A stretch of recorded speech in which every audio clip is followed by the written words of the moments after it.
In this highly anticipated financial showdown, I'm going to be pitting two of the world's best financial gurus against each other. And these gurus are none other than Robert Kiyosaki and Dave Ramsey. Two totally extreme viewpoints in terms of personal finance. However, there are points and things that you can gain from each one that you can put in place so that you can develop your own strategy for growing your financial success. We're going to break down each one's strategies in 5 key areas so that you can analyze them and see the difference in their opinions, and you can tell me which one would work best for you. Tell me as well from now if you have a preference in terms of the viewpoints of any of these stalwarts in personal finance. Now stay tuned as we dive through these points, make the comparisons, and see which one you think comes out in terms of what your personal goals are and your viewpoints. So stay tuned. Welcome back to the Next Level Life Hacks, where we take the next steps needed to grow towards our financial freedom and our success. Now, this is the clash of the financial titans, as I mentioned earlier, Dave Ramsey and Robert Kiyosaki. Two total extreme characters, personality types. Well, not really, because they do have something critical in common, and that is just how strong and bullheaded they are in terms of their viewpoints. They are not willing to compromise and take any other viewpoints, mainly because of their life experiences and their downfalls and successes. But they have accumulated certain wealth of experience under their belts that have made them strong contenders in terms of their viewpoints. So let's get the battle started. Before we get started, we're going to look at the backdrop, the serious backdrop of why personal finance education is so important, by just looking at the state of the US economy, and by extension, your economy state as it is, because it is said that most of the times if US sneezes, then other economies catch a cold. So I am sure that what we are experiencing in the United States bears a similar picture to wherever you might be located. Now let's look at the average credit card debt, and this is significant. The average credit card debt in the United States is approximately $6,000.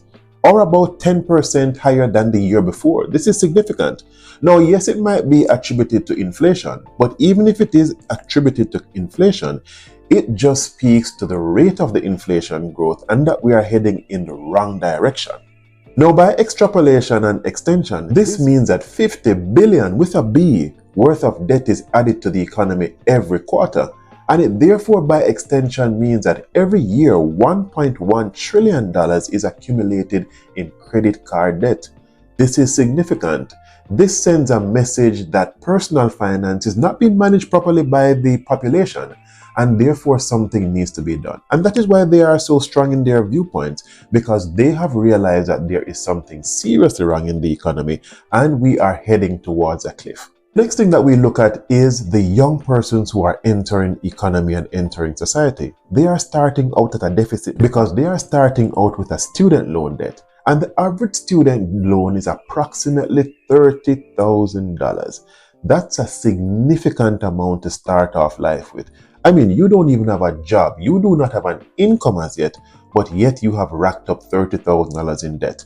And that is not just $30,000. If you look at the accumulated interest rate, and if you falter on these loans by any payment cycle, then you have late payment fees as well that will be added to this.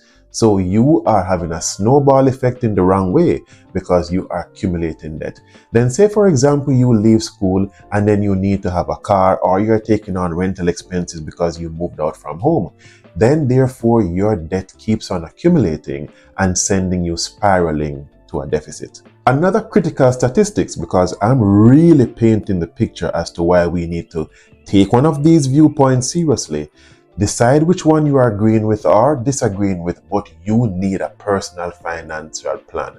Whether you agree with Dave or you agree with Robert, you need to do something right now. Pick a side, do a mixture of both viewpoints, but you need to do something right now. Only 48% of Americans have enough emergency funds to cover at least 3 months of their expenses. This is dangerous.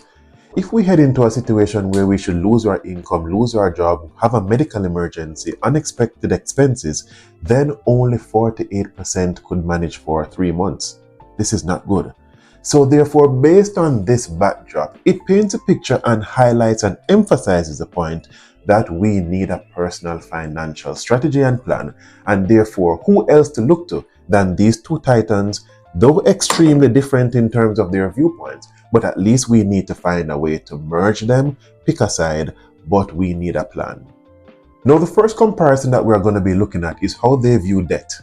And man, this might be the most critical difference between the two, because they are total extremes in terms of their viewpoint.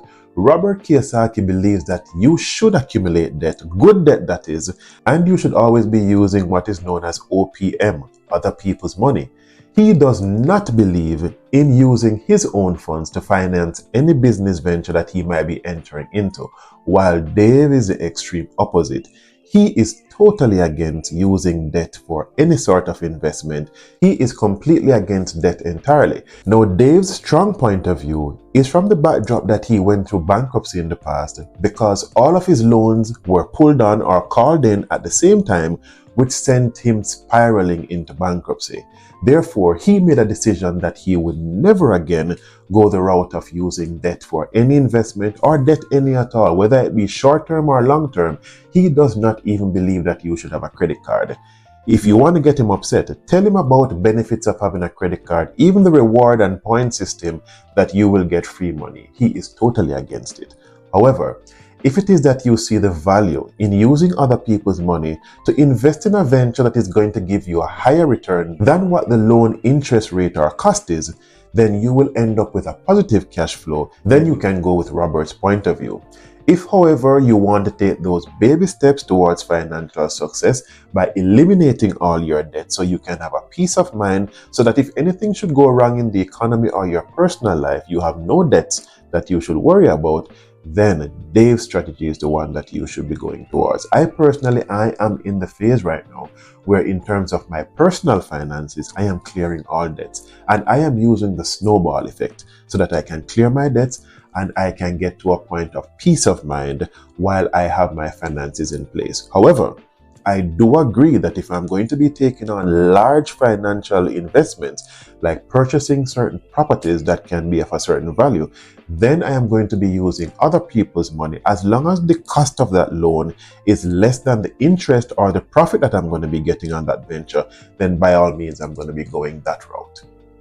The next point of comparison that we're going to be looking at is how they invest. Now, Robert believes that you should be investing in assets, especially real estate, because that is his main source of income and that's where he advises that you invest in.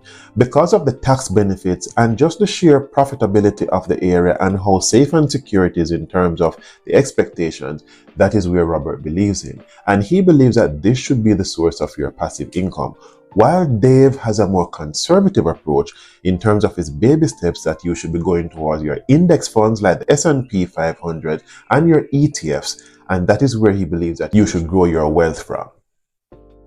Now, there is value in both, and if you can do a mixture as I am doing, then it will benefit you in terms of each area. You can have your passive income by investing in the real estate. As a matter of fact, that's the area that Dave had invested in initially, but the mistake he made, or the mistake in his eyes that he made, is that he used debt to finance these investments, got carried away, got to a large amount, and then all these debts were pulled in.